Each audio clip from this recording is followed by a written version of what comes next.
Awesome. Okay, good. You're good to go now. All right, so our topic is demographic rhetorics in Nepal, both ethnic and diversity. So the outline, I'm going to be doing the introduction and background information. MD is going to be talking about Hindus in Nepal. Moise is going to talk about the indigenous nationalities in Nepal. And then Yolen's going to do the conclusion and talk about Hindus versus the indigenous groups. And then if you have any questions, can't hear us or anything, please let us know. Feel free to unmute yourself. All right, so Nepal, it's located in Asia. It shares its northern border with China and then its eastern border with India. It's dissected into three regions: the mountain, the hill, and the terry. These regions are mainly dominated by the hill caste groups, Buhan and Chatari. Both of these groups are part of the Hindu caste system, and they believe that Nepal should be declared a Hindu nation just because they think that 90% of the population accounts for Hindus, but that's certainly not true, and then we're going to talk about it later. The indigenous nationalities in Nepal include the Janjatis, the Muslims, and the Dalits. The Dalits are the untouchables in the Hindu caste system. And then it was declared a secular state in the April movement in 2006, which basically means that that they don't prefer one religion over the other. They're neutral in that matter.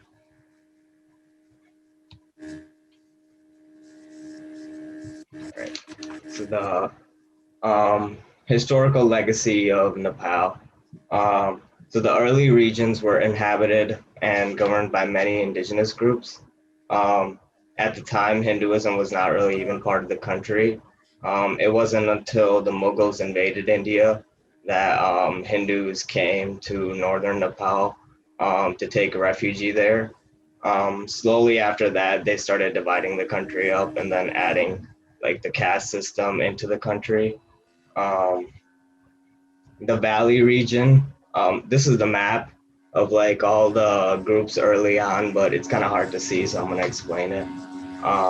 The valley region is known as the Nepal Kaldo.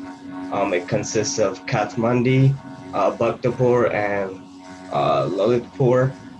The first group that inhabited this region was called the Nabar. And then this valley is surrounded by hills. And then that that area was inhabited by a group called Tamangs. Further down, the Nala Kairat settled in the hilly areas ranging from the Kushki River to the Arun River, and then from the Arun River to the Tista River, the Palo Kairats inhabited that area. It was popularly known as Limbuan. And then there was a Sugali Treaty in 1816 that made the Meki River the border between India and Nepal. And then what happened during that was Limbuan was in that area, so a lot of it got consumed into India.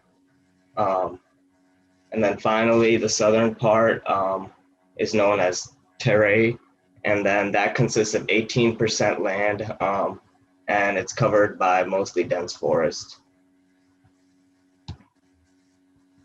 And then, so myth of Hindu kingdom as a modern nation state in Nepal.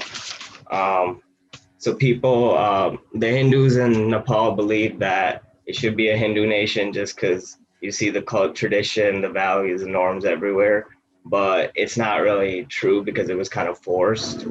Prime Minister Junga Bahadur Rana introduced the Mulakayan, which was a civil code. This was used to enforce Hindu culture, religion, and values into Nepal through statutory provisions.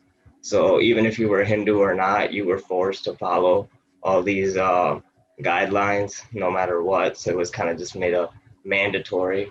Then shortly after that, King Mahendra Shah made the use of legal instruments legal um, to enforce traditional practices. So basically, if you were not following these traditions, not participating, you could face fines and punishments. And these fines and punishments were different if you were like a lower caste versus a higher caste. Um, they were way more harsh. And then there was also discrimination based on the caste system. For example, the Dalits, they were told to do construction on a temple. This was mentioned in the reading. But once they did the construction, they were told that they were going to be able to worship in there. But once they got done, they weren't allowed to go in or even near the temple. More recent example is there was another Dalit family. They were threatened to death because if they refuse to follow the Hindu values and norms. So this just all kind of shows that Hinduism was kind of inscripted into the country code, and it was all the way up until 18th century. That's why we still see it today, but it doesn't mean that everyone is Hindu in the country. And then MD is going to go ahead and talk about Hindus in Nepal now. So, hello, I'm MD, and I'm going to talk about the rhetoric of 90% population. So, most of the population in Nepal is Hindu. It consists of around 90% population. So, Hindu are the people who live in the vicinity of the Sindhu Indus area, and they are called Hindus. Hindu is a word that is derived from Sindhu. Hindu basically emerges from two different cultures, Occidental and Oriental. Occidental refers to the countries that are at the west, that is like European countries, and Oriental refers to the countries that are in East Asia, like India, Nepal, Sri Lanka, Pakistan, Bangladesh, etc. And like Mughals usually denote a word called Al-Hind for the people who are Hindus, and Hinduism could be a product, yeah, of the, it's a mixture of Indian beliefs and the European culture. Next slide, please.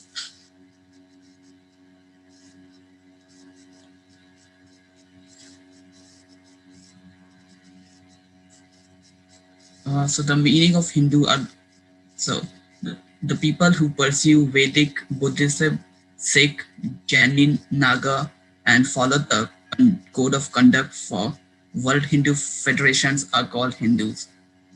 Next slide, please. So the code of conduct followed by Hindus are, they keep faith in and reverence of for Omkar. They cannot kill cow or her progeny. They keep faith in the rebirth, and they have a devoting towards the mortal. They have the righteous and spiritual aspect of non-violence, truthfulness, non-stealing, celibacy, non-acquaintances, and dedicated and committed to the promotion of unity. They also have good faith and coordination, oneness, and cooperation among the Parsi of Hindus. Next slide, please. So there are also like some Buddhist people living in the Himalayan areas, which are also part of Nepal.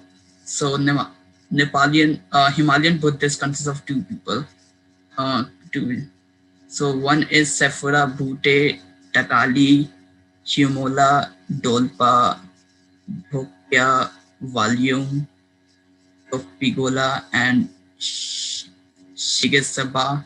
They are beef consumers, and there's also part called Hindu Buddhists, Hill Buddhists in a print, and they are Gururung, Dura, and Lapcha, and they do not consume beef.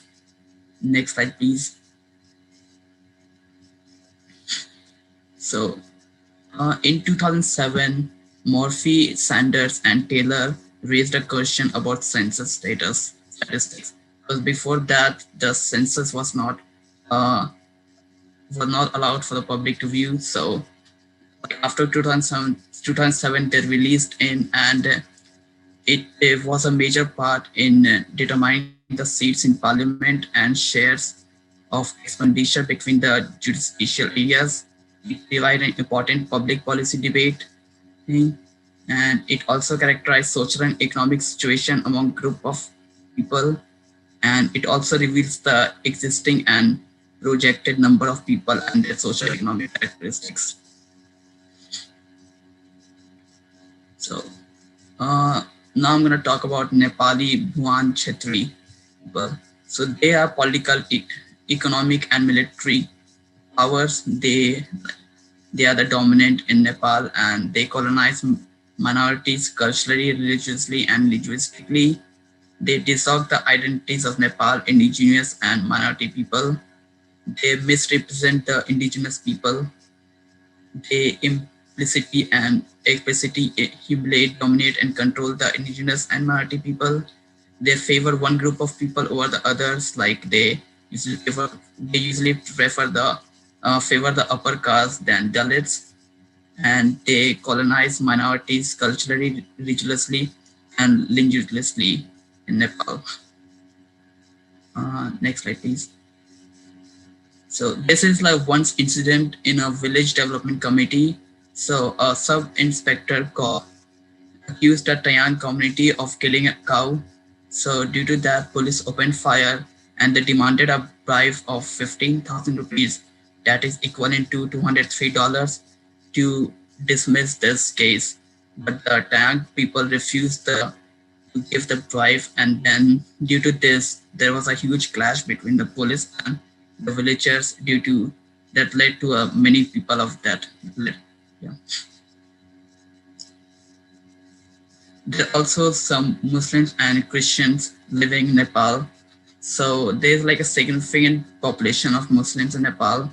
They face a dilemma as they are no longer wish to accept their inferior status in the Nepal, as they are the minorities. They cannot raise their voices for their identities. They are suppressed by Hindu fundamentalists. And Constitution of 1962 of Nepal strictly prohibited the practice of Christianity, and the Hindu government persecuted many Christians in mid-1980s.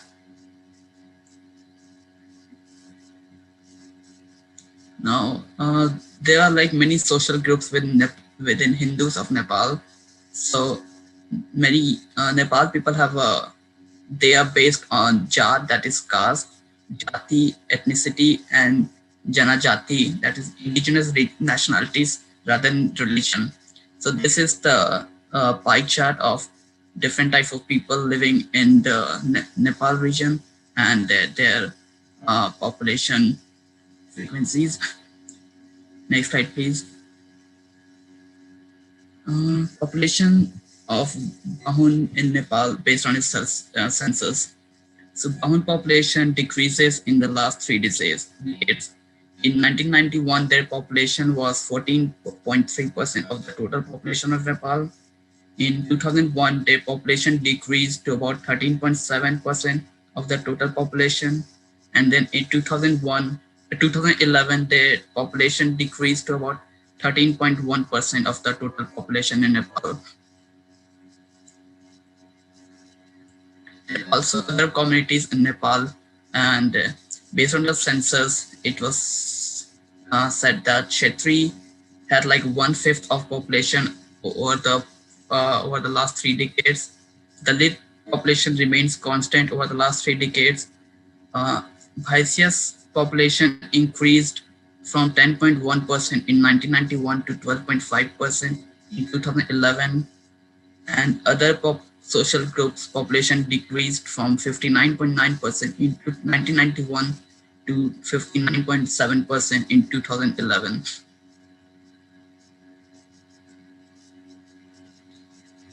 There are also Hindu caste groups based on census. So there are around 30 Hindu caste groups recorded in 1991. That has increased up to 58 groups in 2011.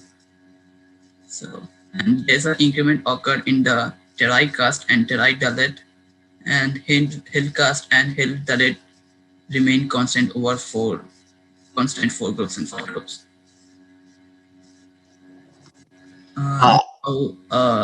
Moise is going to talk about the indigenous people. So, hi, my name is Moez, and I'll be talking about the indigenous populations in Nepal. So who are indigenous peoples? The indigenous peoples are the ones who lived in territories before new settlers arrived and invaded their territories. Some of the well-known indigenous peoples in the world, among many others, are the Native Americans in North America, the Aborigines in Australia, the Maori in New Zealand, the Sami in Scandinavia, the Ainu in Japan, and the Janajatis, Adibashi in Nepal, which I'll be talking about a little more later on. Next slide, please. So indigenous peoples were considered to be a temporary society. Therefore, they'd be assembled into a dominant mainstream group. Different countries across the world have attempted to strip indigenous peoples of their rights of self-determination, their land rights, their practices of traditional culture, their languages, and religions. According to a number of international legal instruments, indigenous peoples are entitled to the right of self-determination. However, rights of indigenous peoples have been denied for years and decades. Next slide, please. However, indigenous peoples are in many ways distinct and different from the mainstream groups. They have their own world vision about land, property, and ownership. Today, many countries across the world are, at least in principle, accept the idea that indigenous peoples will exist in the indefinite future as distinct societies within the larger country, and that they must have their land claims, cultural rights, including recognition of customary law, and self-governing rights, to mention a few. Next slide, please. So the origin of terms Adibashi, which refers to indigenous, and Janajati, which refers to nationality, might go back to Sanskrit, Hindi, and Arabic. According to Nepali Brihat Sabdakosh, which is a Nepali revised dictionary in the 1960s, Adibashi refers to ethnic group living from time immemorial. Janajati refers to people like Naga, Kuchi Kusunda, who are backward people or not civilized and illiterate peoples. The dictionary further explains that Adibashi and Janajati relies on shifting and Sweden farming and do not interact with local environments, a distinct and different human society. On the other hand, Nepal Federation of Nationalities in 1991 defined indigenous peoples as nationalities, which is known as Janajatis, as a community with its own mother tongue and traditional culture that does not fall under the traditional fourfold Varna of the Hindu Varna system. Next slide, please. So as I just mentioned, Janajati got defined as a nationality that has its own mother tongue and traditional culture and does not fall under the conventional fourfold Varna of Hindu or Hindu case hierarchies. So the Janajati group have the following characteristics: a distinct collective identity. They have their own language, religion, tradition, culture, and civilization, own traditional egalitarian social, traditional homeland or geographical area, a written or oral history that have led to decisive role in politics and government in modern Nepal, and they declare themselves as Janajati. Next slide, please. So here is a table representing Janajati's population and percentage of national population in 3 successive national censuses. So census of 1991 pointed out that out of 18.5 million, there were 6.5 million indigenous nationalities, which is roughly 35.6%. Whereas the census of 2001 demonstrated that out of 22.7 million, there were 8.5 million indigenous nationalities, which is about 37.2%.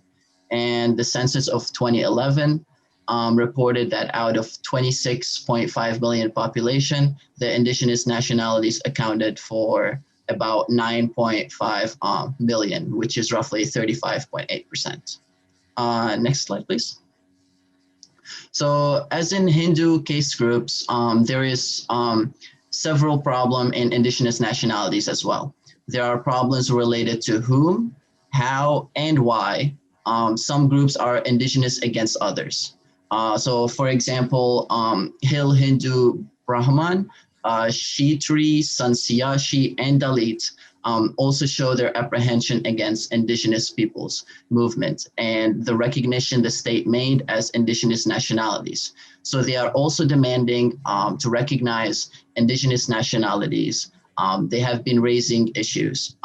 However, many groups that they belong to Janajatis, there are altogether 26 groups claimed that they are indigenous nationalities by 1991 national census, followed by 45 groups in 2001 and 64 groups in 2011.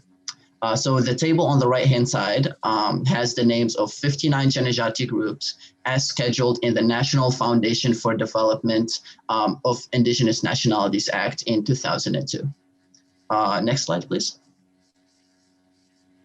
So the increasing number of self-identification of Janajatis has two meanings. First, since they were subjugated, assimilated into different dominant identity, which tend to reverse, so many indigenous groups tend to assert their original identity. Second, there isn't any anthropological, linguistic, or ethnographic survey, so that there is a lack of authentic authority or source that one can fix the number of indigenous nationalities groups. However, the state-sponsored population and household census reported that indigenous nationalities populations account for 35 to 37% out of the total national account. That is far less than the indigenous nationalities claiming of their population of 80%. Next slide, please. So apart from these two major Janajati and case group, the prominent groups, I did not discuss, the ones I did not discuss are the Muslim populations, identified, and foreign populations. So Muslim ethnic group is distinct and different from the fourfold Hindu case system, and indigenous nationalities by not having a significant population size as the other groups did. So the table on the right-hand side represents the population of Muslims, unidentified others, and foreigner in national censuses. So the census of 1991 accounts for Muslim population of 3.5%, followed by census 2001 of 4.3%, and census of 2011 with 4.5%. The population under the unidentified others accounts for about 6.19 million in 1991, followed by 0.23 million in 2001. And there was a drastic change in 2011, which resulted in only about 15,000. So next slide, please. So here is a short video demonstrating the rights of indigenous peoples in Nepal. Is that better? I want to be a soldier. I want to be a soldier too. I want to be a policeman. Doctor. If all the young people head for the cities, then the village, and boat culture with it, will die. It won't be a happy occasion when they all go away from the village. We wish we were all living together. But the prospects for any of the boates who make it to the city aren't good. Over 90% of Nepal's urban population end up living in slums. There is, however, a law in existence that could transform the lives of indigenous and tribal peoples throughout the country.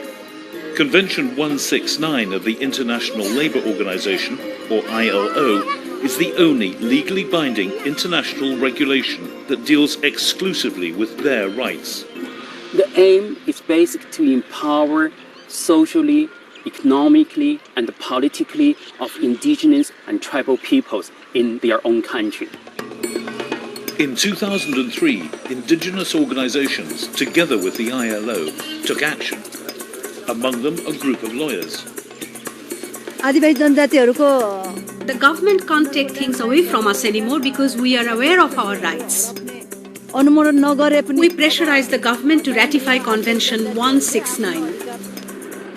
Other groups campaigned too. Their efforts paid off. In August 2007, the government ratified the convention.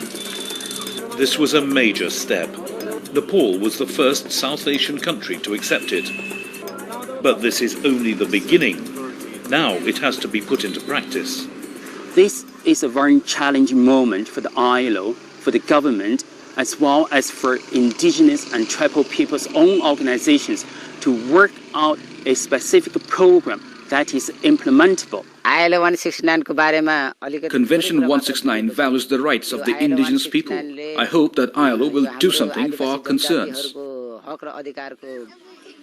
If a successful program is adopted, the government would work with these communities to ensure their lives are improved. The Botes could be guaranteed the right to fish and access to the forest.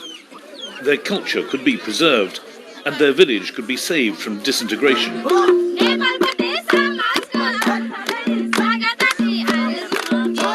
The Botes can now imagine a world in which their traditions could flourish.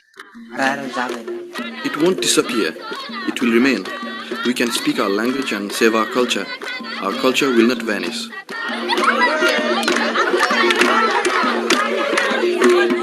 Mangale is also hopeful about the future. I am happy and proud to be a Bote. Wherever we go, we will always be called Bote. The discussions of Hindu rhetoric. The relationship between rhetoric and religion is fourfold. Rhetoric is a tool used by religious groups. Rhetoric draws upon religion's language. Religious systems contribute to the discursive constructions of their adherents' worldviews, and religious traditions contribute to rhetorical theory and practice. Religious systems use rhetoric as a tool for interfacing with outside groups and communicating with adherents. Interfacing with outsiders includes efforts to share the message of the faith, but also create relationships with other groups. According to Hutt, the demands made to the Constitution Recommendation Commission for recognition of languages other than Nepali and religions other than Hinduism, and for the proportional representation of minority groups in the legislature reflect the growth of communal grievances among minority and regional groups in Nepal, which are based on social economic realities. Rather than attempting to accommodate these grievances, the Commission and the interim constitution perceives them as a threat to national unity and virtually dismiss them out of hand. Consequently, the dominant discourse claimed that Nepal should be declared as the only Hindu nation in the world in 1991. The Census of 1952 to 54 is considered more scientific and comprehensive than the previous census, as it came in the aftermath of the establishment of democracy in 1951. This census included questions on caste or ethnicity, religion, and language. However, the census report published only the data on religion and mother tongue, but not on ethnicity or caste, because ethnicity was considered as obvious. The 2001 census reported 101 caste or ethnic groups of Of these, 46 were indigenous nationalities, and the 2011 census reported 127 groups, including foreigners, ethnic groups, while 64 groups are ethnic or indigenous nationalities. In this way, the number of the indigenous people as a group has been increasing for the last 2 decades, which has implicitly and explicitly challenging the Hindu ideology and politics of claiming Nepal as the only Hindu state. Next slide, please. It is important to consider that as no anthropological or linguistic survey has been carried out in Nepal to date to note the various ethnic or caste groups, their distribution and population size. The exact number of the ethnic or caste groups and their population size is somewhat imprecise in Nepal even today. Although anthropometrical survey has yet to be carried out, general observation made by social or cultural anthropologists have identified 4 racial groups in Nepal by looking at the physical features of the Nepali people. Despite the fact that there is not any anthropological or linguistic survey, there is a claim that indigenous populations, largely of Mongolia offshoots, account for more than 70%. The Mongol National Organization is one of the few political parties in the movement in Nepal, and it seeks to unite these ethnic groups whom they call Mongols. According to Hagen, Mongols even make up 80% of the population, and Aryans makes up 20% of Nepal's population. Finally, the Nepali Hindu rhetoric persistently exists. The dominant groups tend to keep its dominance within the intentions with the numbers, words, and voices. On the other hand, the dominated communities also should not be silent anymore. Like they used to be in the past, they should raise the issues. They not only should request the international independent institutions assistance, but also to network with local and global indigenous and minority communities to make their identities locally and globally visible. Next slide, please. So that's all. Thank you, guys.